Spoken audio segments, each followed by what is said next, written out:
മണലൂർ ഗ്രാമപഞ്ചായത്തിലെ കേരളോത്സവത്തിന് തുടക്കമായി.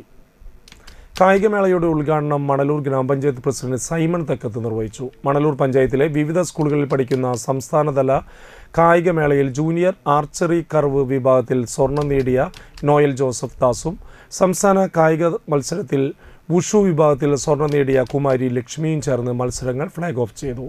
Panchayat vice president Beena Xavier, വികസന standing committee chairperson Jisha Surendran, ആരോഗ്യ വിദ്യാഭ്യാസ standing committee chairperson Pushpa Viswambharan, ക്ഷേമകാര്യ standing committee chairperson Maria Jincy, panchayat അംഗങ്ങളായ രാകേഷ് കണിയാമറമ്പിൽ, രതീഷ് കൂനത്ത്, യൂത്ത് കോർഡിനേറ്റർ അരുൺ ആനന്ദ്, ജീവനക്കാർ തുടങ്ങിയവരും പങ്കെടുത്തു.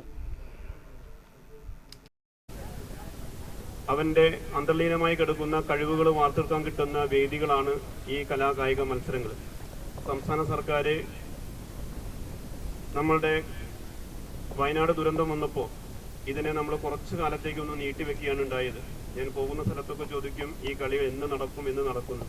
പക്ഷെ നടക്കുമെന്ന് പറഞ്ഞപ്പോൾ തന്നെ ഇത് ഈ വർഷത്തിൽ തന്നെ ഡിസംബറിൻ്റെ ഉള്ളിൽ തന്നെ ഗവൺമെൻറ് വളരെ ലക്ഷ്യത്തോടു കൂടിയിട്ട് ഈ കളിക്ക് ഇന്നിവിടെ നമ്മുടെ സംസ്ഥാനത്ത് 15-ാം തീയതി മുതൽ തുടക്കം